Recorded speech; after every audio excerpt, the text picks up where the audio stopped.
Reggie here, and I want to welcome you to another one of my videos. In this video, we are going to look at a methodology for taking photos of graded comics. And this is a question that's been out there since I released a video in which I looked at a methodology for taking photos of raw comics. And in the comment section of that video, there were a lot of questions around how do you transfer that approach to that of slabs. And it's a natural question that people were asking. In that video on raw comics, one of the things that I recommended is that you take the comic out of the plastic. The reason being, comic plastic is reflective, and it makes it really hard to actually take a good photo to be able to see the condition of the comic inside. And so that's why I say take it out of the plastic and take some good photos so that people know what they're buying if you happen to be selling a comic. With a graded comic, you can't necessarily do that, but there is an approach, or there are approaches, I should say, to taking photos that will show the comic, that will show the slab in a way that people can actually appreciate the overall condition of the comic that is enclosed. And so that's what we're going to look at in this video. One of the first things that I always recommend is that if you are taking photos of slabs is to turn off the overhead lights. Overhead lights shine directly down, and if you're taking a photo of a slab laying flat, that light is going to hit that surface. So turn off the overhead lights. The second thing that I recommend is that you take some time to clean your camera lens. You would be surprised just how often your fingers touch the lens of your cell phone's camera. And so you want to eliminate all of that oily residue, those fingerprints, by just wiping the lens clean. That way you can get a really good picture.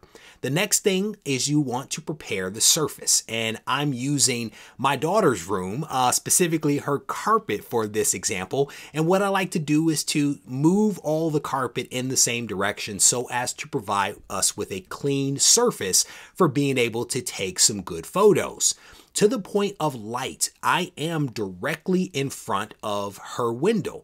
And what's cool is that there is indirect light that is coming in through those windows. So there's a healthy amount of natural light that comes in that is not shining directly on the comic that I've placed below it. And depending upon the room that you use, you may want to look at different times of the day because you're going to get different amounts of light coming in through a window over the course of a day. And in my daughter's room, the early afternoon seems to work pretty well. So you want to make sure you get photos of both the front and the back of the comic. And when you're flipping it over, you want to make sure that you're putting it back in roughly the same position.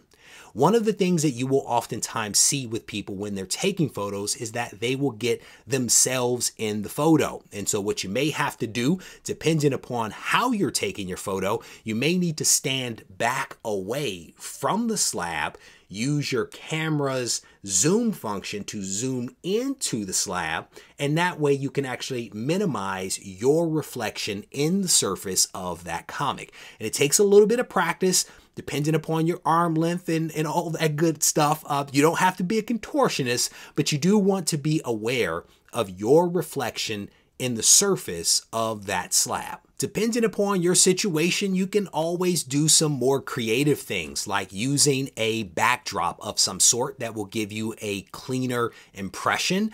You have to account for the fact that your camera will pick up that slab in a slightly different way. As you transition from carpet, for example, to a black background, the image shows up just a little bit differently as a result. If you want to get sexy with it, you can, again, change your background. And this is actually one that I borrowed from my wife. Whenever she resells kids' clothes, she likes to use a much more fun background, like this fake fur. And so I wanted to use this one to have a little bit of fun. But again, as you look at this image, what you're going to see is that it shows up a little bit differently than did the one on the black background versus the one that was on the carpet itself. So your images will look slightly different, even if you're taking them at the same time from the same spot, but you're just changing the background because your camera picks things up just a little bit differently. Again, one of the things that you definitely want to think about is your reflection in the surface of that slab. So you may have to move your body around, lean back, use the zoom function in order to get a really good photo. And one of the things that I will also offer up is you probably want to take a couple of photos, not just one or two, to ensure that you get at least one solid photo. One other thing that I will point out is that you may want to get a little bit closer and take photos of any defects that you can actually see through the slab. Taking a photo of the spine is never a bad thing. Taking a photo of the label so that people can see that is never a bad thing. Again, it's all about transparency. With that said, my hope is that there is something that was shown in this video that may actually be helpful to you.